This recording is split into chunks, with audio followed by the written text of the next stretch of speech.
சற்று முன்பு கிடைக்கப்பெற்ற ஒரு முக்கியமான மற்றும் பரபரப்பான தகவல் ஒன்று மக்களே. காணொளியை முழுமைக்கும் பாருங்க.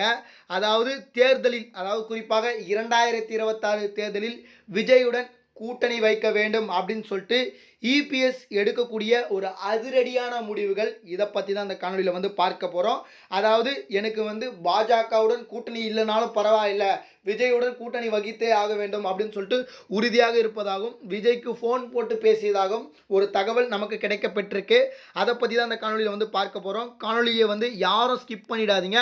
காணொலிக்குள் போவதற்கு முன்பு இது போல அரசியல் சார்ந்த உண்மை நிலவரங்களை நீங்கள் உடனுக்குடனே தெரிஞ்சுக்கணும்னு நினச்சிங்கன்னா நம்ம சேனலை மறக்காமல் சப்ஸ்கிரைப் பண்ணிட்டு பக்கத்தில் இருக்கக்கூடிய பெல் பட்டனை ஆலில் செட் பண்ணி வச்சுக்கோங்க. அப்போ தான் நம்ம போகிற ஒவ்வொரு அப்டேட்டும் பார்த்தீங்கன்னா உங்களுக்கு நோட்டிஃபிகேஷனில் வரும். அதாவது பார்த்தீங்கன்னா விஜயை கூட்டணிக்கு அழைத்து கொண்டிருக்கிறார்கள்.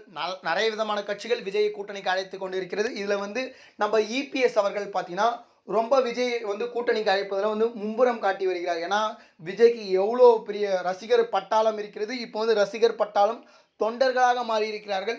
இந்த ஒரு தருணத்தில் விஜயை நம்ம பக்கம் இழுத்து கொண்டால் கண்டிப்பாக இந்த தேர்தலில் நம்மளால் வெற்றி பெற முடியும். அப்படிதான் போகிற இடத்துலலாம் விஜயுடைய புராணத்தை நம்ம எடப்பாடி பழனிசாமி அங்கே பாடிவிட்டு வருகிறார். குறிப்பாக தாவேகா கூட்டணிக்கு வந்தால் பாஜகவை கூட பார்த்தீங்கன்னா அதிமுக கைட்டி விடப்படும் அப்படின்னு சொல்லிட்டு சொல்கிறாங்க. அதாவது விஜய் அவர்கள் 2026 நாடாளுமன்ற சட்டமன்ற தேர்தலில் கூட்டணிக்கு வந்தால் கண்டிப்பாக ஏற்கனவே சொல்லிட்டாரு. அதாவது பாஜகவுடன் எந்த கட்சி கூட்டணி வகித்து இருக்கிறதோ அந்த கட்சியுடன் நாங்கள் கூட்டணி வைக்க மாட்டோம் அப்படின்ற ஒரு மிகப்பெரிய ஒரு குண்டை தூக்கி போட்டிருக்காரு.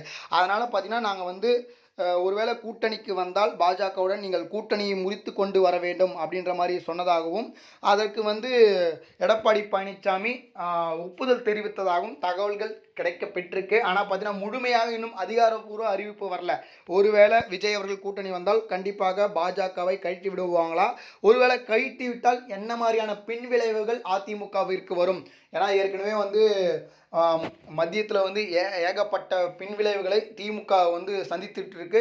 ஒருவேளை அதிமுக எதிர்த்தால் கண்டிப்பாக பின் விளைவுகளை சந்திப்பதற்கான நிறைய வாய்ப்பு இருக்குது. அது மட்டும் இல்லாமல் அதிமுக தாவேகா கூட்டணியை குறித்து தேர்தலுக்கு முன்பதாக தெரிவிக்கிறார்கள் அப்படின்னு சொல்லிட்டு இபிஎஸ் பதிலடி கொடுத்துருக்கிறாரு. அது மட்டும் இல்லாமல் கரூர் துயர சம்பவத்தின் காரணமாக விஜய் அவர்கள் அந்த கரூர் நடந்த விவகாரத்தில் ஈடுபட்டிருப்பதன் காரணமாக தற்பொழுது இந்த பேச்சுவார்த்தையில் ஈடுபடவில்லை. அதாவது கூட்டணி தொடர்பான பேச்சுவார்த்தையில் ஈடுபடவில்லை. இதெல்லாம் முடிந்ததுக்கு பிறகு பார்த்தீங்கன்னா கூட்டணி தொடர்பான அனைத்து விதமான தகவலையும் பார்த்தீங்கன்னா நாங்கள் கொடுப்போம் அப்படின்ற மாதிரி பார்த்தீங்கன்னா அதிமுக தரப்பினர் சொல்லிட்டு இருக்காங்க. ஒருவேளை அதிமுக மற்றும் தாவேகா கூட்டணியில் இருந்தால் என்ன மாதிரியான 2024 என்ன மாதிரியான சம்பவங்கள் அரங்கேறுவதற்கான வாய்ப்புகள் இருக்குது, என்ன மாதிரியான வாக்குகள் அதிகமாக பெறுவதற்கு வாய்ப்பு இருக்குது அப்படின்னு சொல்லிட்டு நம்ம பொறுத்திருந்து பார்ப்போம். இதுபோல் சுவாரஸ்யமான அரசியல் உண்மை நிலவரங்களை நீங்கள் உடனுக்குடனே தெரிஞ்சுக்கணும்னு நினச்சிங்கன்னா நம்ம சேனலை மறக்காமல் சப்ஸ்கிரைப் பண்ணிட்டு பக்கத்தில் இருக்கக்கூடிய பெல் பட்டனை ஆலில் செட் பண்ணி வச்சுங்க. நன்றி.